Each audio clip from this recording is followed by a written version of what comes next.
Hello everyone, it's the Historical Gamer once again, and today we're returning to Carrier Deck, the newest game out by Slitherine and Matrix Games, which is on iPad as well as the PC.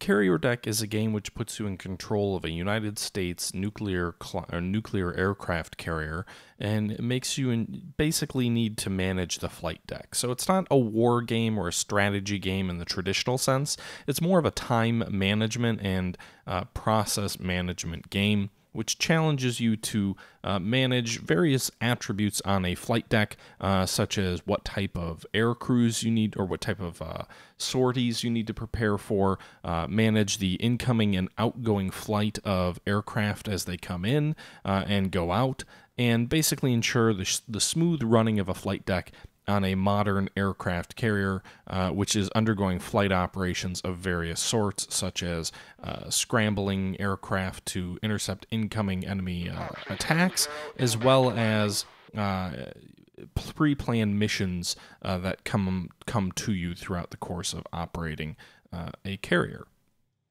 Now, this is a game that's been a little bit divisive within my own viewership. I've had quite a few people say, hey, play more of this. This looks interesting. I've had some people say, hey, this looks like a mobile port. I'm not that interested. The intent of this video is not to change the direction of the channel. I'm just showing another video here that's a little bit further along in the campaign. So my first look was very early on in the campaign, and that video's done very, very well. But it's a little bit simplistic when you look at that video. The second video I took was a little bit more complex, but in this video we're going to see the beginning of some more complicated operations. So the particular video you see in front of you, this one I was a little bit disappointed with. It was relatively simplistic. It was the first mission in the Mediterranean campaign.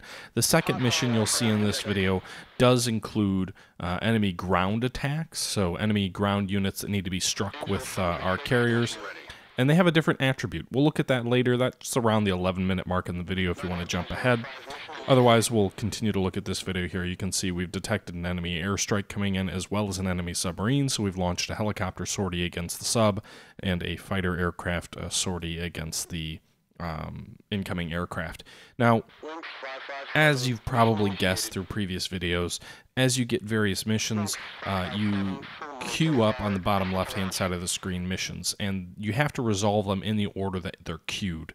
So if you queue up a naval strike, and then you queue up an airstrike, and you want to launch the airstrike first, you can't. You've got to do it in the order in which it was queued. When you're the one creating the order, it's not that difficult. By the way, there you can see some crew members on the deck with some munitions. When you're the one queuing up the missions, it's not that difficult. When there are sometimes incoming aircraft that are outside your control, especially cargo aircraft, then it can become more difficult because you have to follow the orders essentially given to you by your carrier that you have got to get these cargo aircraft off first before you can launch any following strikes. Additionally, if you tell an aircraft to abort, I see a lot of times what will happen is the crew will bail out of the aircraft, they'll hit the eject button, and the aircraft will be lost. You won't be penalized because the plane won't crash on the deck, but you will have to launch a rescue mission with your helicopters to pick them up, basically. And if that happens, then again, you have to resolve the rescue mission first. That makes a lot of sense to me. If you've got a pilot in the drink somewhere, you're gonna launch a helo to rescue him probably before you do anything else, or at least that would probably be somewhat expected of you. So this video is kind of the first video on my channel where I've kind of started to put things together, and I think I do a pretty efficient job of operating my carrier. You don't see me stacking multiple aircraft crashing upon each other. Again, this particular scenario is a little bit more basic, if you will, but I also do try and show off a little bit some of the different camera angles, if you will, during this video. You'll see here in a little bit. Here, for example, I'm showing the landing camera. So you've got the top-down view, but if you do want a little bit of a different view, you can see, okay, what's it look like as I order aircraft to land, as well as what does it look like as I order aircraft to take off. So you can kind of look at this launch camera here and get a nice little pretty shot of an F-18 taking off the deck. Additionally, in this view, you can see off on the left there was a escorting destroyer. So I know I've had some people comment, hey, wait a minute, why are we one aircraft carrier in the midst of an ocean with no support?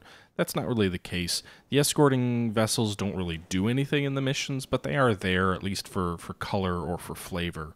So again, as you can see here, it pays to queue up your vessels ahead of time. If you wait until you have enemy aircraft or ships incoming, then you're going to be in a little bit of trouble. But if you have aircraft or ships, or not ships, but aircraft or packages queued up ahead of time, then you're much more able to respond to these threats at the periphery. As you can see here, these enemy aircraft or ships move right to left along this bottom heads-up display, and if they get all the way to the end on the left, then they, launch a successful strike against your carrier, which inflicts damage. And over the course of a mission, as you get more and more damage, there by the way, you saw an aircraft wave off. It failed to hit any of the wires, as does happen in real life sometimes. So it waved off, came back in, landed, and that time it was successful. But again, if you take too much damage throughout the course of a mission, then you'll fail the mission and you'll lose. If you take no damage at all and accomplish your goals, then you can gain your 5 stars. So based on how much damage you receive, you actually earn different kind of levels, different levels of points, different levels of stars, which again represent how successful you are. In that sense, it's a little bit like a mobile game. Again, it is on iPad, so it does have mobile aspects to it. It certainly reminds me of some of the other war type games or war simulation games on mobile with that whole star approach. Another thing that's key, and I think you've seen me do it here, is to send up aircraft which will monitor incoming enemy vessels. So again, I have an EC2 in the air, which is acting as early warning. It's about to land here. On the bottom, you can see we've got this HUD pushed all the way out to the right. You don't see this red shading, but as the E2C needs to be replenished and we don't have any airborne warning, you can see that red line slides further to the left. Basically, we don't have as far out a protective shield of radar detecting incoming enemy aircraft. Now, I did launch a fighter up to act as a airborne early warning radar system, so you can see it is still pushed out from the left to the right a little bit. Not much, but it is more than nothing. And again, that's because I have a fighter acting as an AWACS, but it has a shorter radar. You can see here a sub just came into detection range when we sent up our own helicopter out there to act as a anti-submarine warfare patrol, and if we hadn't sent it up, we wouldn't have detected it till it was closer in, and again, we would have had less time to respond. From time to time, you will get missions that require multiple aircraft in the package. We have one incoming now. This warship is a little bit bigger. It has a 2 next to it. That means it requires 2 F-18s or 2 vessels of some kind. We have things like F-18 Super Hornets or S-3 Vikings. I think it would be nice if maybe an S-3 Viking, for example, on anti-submarine warfare patrol, if it counted as a 2 by itself. So rather than have to launch 2 rare high-capacity aircraft, you can launch a specialized aircraft like the S-3 against a sub rather than needing to launch multiple helicopters. I think that would be an improvement if the game were to make that. It would add more sort of tactics or strategy behind how you equip your forces. As of right now, it's pretty much, the number of aircraft required don't change based on the target. You need 2. It doesn't matter what type of aircraft you choose. You need 2. F-18, F-18 Super Hornet, S-3 Viking. No matter what you choose, you need 2 of that aircraft, which I think maybe simplifies things too much. I think it would be interesting if, again, an S-3 Viking would, since it's a specialized anti-submarine warfare, in addition to basically acting as an early warning for both submarines and surface vessels, if it could act as a ×2 multiplier for an anti-sub strike.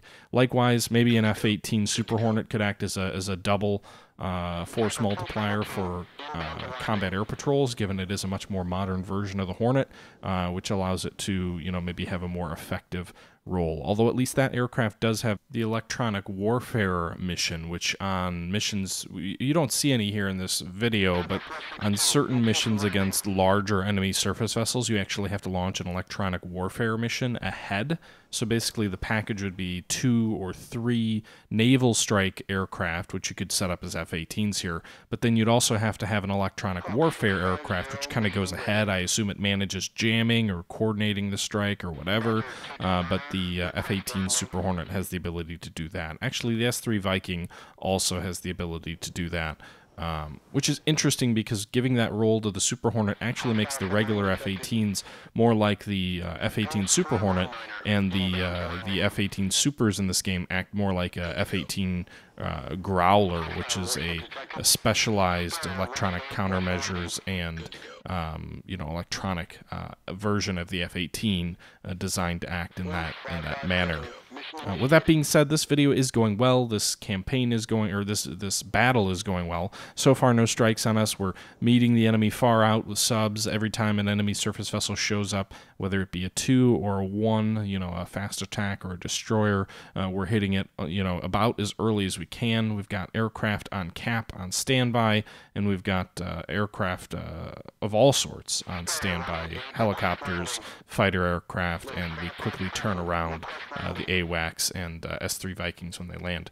With that being said, here you can see we've won the mission, so now we've just got to get some of our aircraft back on the deck without any loss, and there you have it. We won the battle, we got 5 stars, we got promoted to Chief Warrant Officer 2, and we can go ahead and continue to the next battle in the Mediterranean campaign, which involves clearing the enemy coastal fortifications to prepare for an amphibious landing. So the following battle after the one we're doing now will involve an amphibious landing, but this particular battle that you're looking at now involves clearing the enemy coast of coastal fortifications. So this is going to be the first video that we look at that shows ground strikes and ground combat occurring.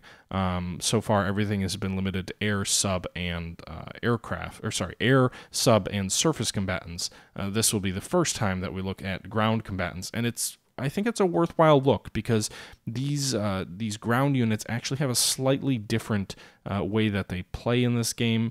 They have a range outside of, we'll show you on the map in a minute, but basically air, naval, and sub units have to get all the way to the left side of the HUD before they do any damage. Ground units actually have an extension built off of them, so the ground unit moves right to left across the HUD on the bottom, but they actually reach out further than just the unit itself, so they can hit you sooner.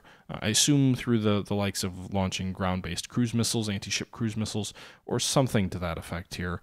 You can see here we've got an F-18, a couple of F-18 Super Hornets incoming. We've got a group of F-18s that are coming up out of the hangar on the lower deck. So, sometimes you start with aircraft below decks. I don't know if you've ever get a full complement of aircraft or you've got to manage always having some aircraft below decks. I'm almost always able to keep my aircraft above decks and on the deck rather than using the hangar below, except for the occasional time where you want to repair an aircraft that's been damaged, which you do have to send below deck for that. But I'm curious if maybe some of the later scenarios involve a more crowded deck that requires you to utilize that hangar. Not sure if so or not, but you can see here we've got some enemy fast attack ships coming in, so we'll have to deal with those with some anti-shipping strikes as I'm already managing and getting off the deck. Now, right now, I don't have an AWACS airborne, so if the enemy were to launch a air strike against me, I'd be surprised. Given we don't have any E2Cs, oh my goodness! There you have me not paying attention to where I was moving planes around, so I didn't have one aircraft already sitting and waiting. Usually when I crash my own aircraft into each other, it's because I've got one aircraft that's landed and I haven't cleared the deck. In this case, I was moving a helicopter across the deck to another spot on the aircraft carrier, and one of my own planes landed at the same time. So that's my own stupidity and not paying attention. So, yeah. But anyway, going back to what I was saying before, given that we don't have any E2Cs, I'm going to go ahead and launch a fighter aircraft up to act as an early warning aircraft. That will push that right monitor here, the red monitor on the bottom of that HUD.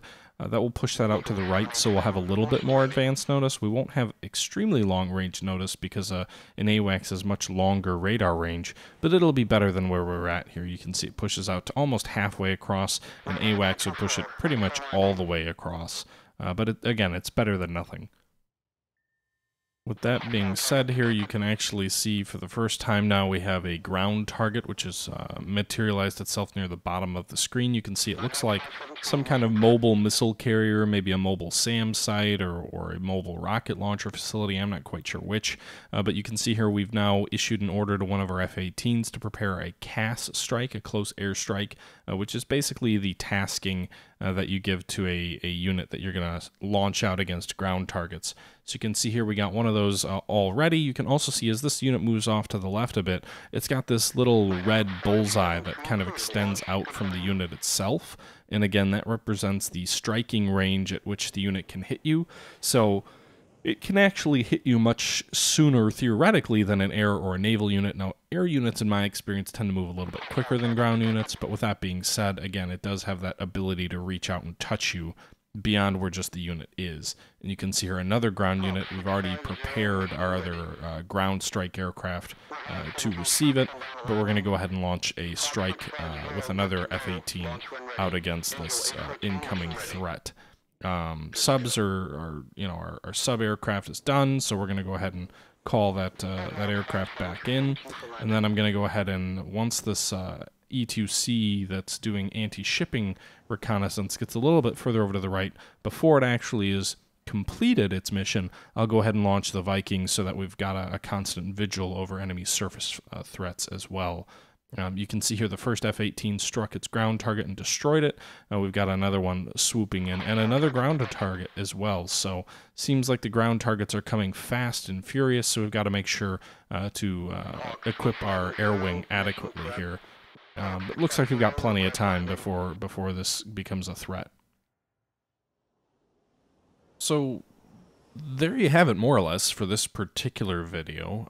You can see here we're just kind of maintaining the strikes. Nothing too crazy has been going on. We did have that one initial mistake where we crashed two of our planes into each other, but it hasn't been as hectic as some of the other missions in the earlier scenarios. Interestingly enough, because I know as the game goes on, it does get much more difficult, but it almost seems like the Mediterranean is just kind of giving you a sample of here's what ground strikes are like, and don't be overwhelmed by it. At least that seems to be my take on it. Let me know you guys' thoughts. I know this is a game that's been a little bit controversial on the channel. I've had a lot of people say they want to see more of it. I've also had a ton of people say, you know, it's a mobile port, it's not a deep strategy game, not that interested in it, you know, thanks but no thanks. So I guess I'm looking for a little bit more feedback from you guys if you want to continue seeing this. One of my videos on this is borderline gone viral, over 30,000 views in the last 2 days, over 50,000 in the first week and a half or so it's been on YouTube. So I've never had a video take off that way, but I'm also not just going to keep making a video that you know, doesn't really fit with my channel. So I enjoy it as kind of a casual game where it's kind of like, all right, I need to manage some resources. I need to kind of think on my feet. It's an interesting challenge from time to time, but I wouldn't call it a war game or even really all that historical. So I guess I'd be interested in hearing all of your takes. What I do intend to do is I'm going to continue putting out Cold Waters videos. I actually streamed it last night, had a huge showing. Thanks for showing up, guys. I really enjoyed the stream. Hope you guys did as well. So I'm really, you know, going to continue focusing on Cold Waters. I am going to return to Ultimate General Civil War shortly. I know the game is going for its full release very soon, so I imagine I'll do some videos as that comes out. I'd like to continue the Union Let's Play that we've been working on, so certainly intend to continue working on some other series which I've already been working on. The Cold Water stuff is now that I've abandoned not abandoned, but now that I've shifted away from most of the videos just being a copy and retread of the actual Let's Play and focusing more on, hey, listen, I want to tell a story. I want to talk about this class of ship. I want to talk about this design philosophy. Now that I've kind of shifted my intent to do that, that has required I slow down on making those videos a bit, just given the fact that that requires a bit more research and time and effort to dig into, so that, you know, this is an area I don't know a ton about. So continue to expect the Cold Waters. I hope you guys stick around for that series as it develops. I'm really excited what that can become. But with that being said, of course, it's going to take some time because I don't know a ton about all the Russian subclasses. I don't know a ton about all the U.S. classes. I don't know a ton about the doctrine and how the subs are intended to be used. So again, it's one of those things where you might get 1, maybe 2 videos a week of it, intermixed with other things going on the channel here. As you can see in this video, we've now got a mail packet which just arrived toward the end. But as you can see here in this video, we've made it through 3 of the 4 waves of enemy attacks, and we're now working our way through the final wave here. We're on wave 1. We just had, oh god, I almost crashed those 2 together. We just had a mail packet aircraft land.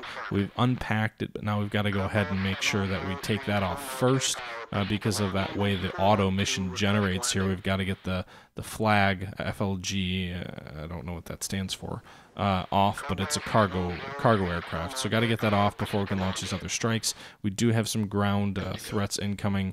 Also want to get our AWACS back airborne just to make sure no enemy surprise air attacks. And you can see here we've got multiple ground strikes inbound. So we're going to have to make another, have another aircraft switch over its loadout to ground strikes. So we've got 1 ready, 1 standby.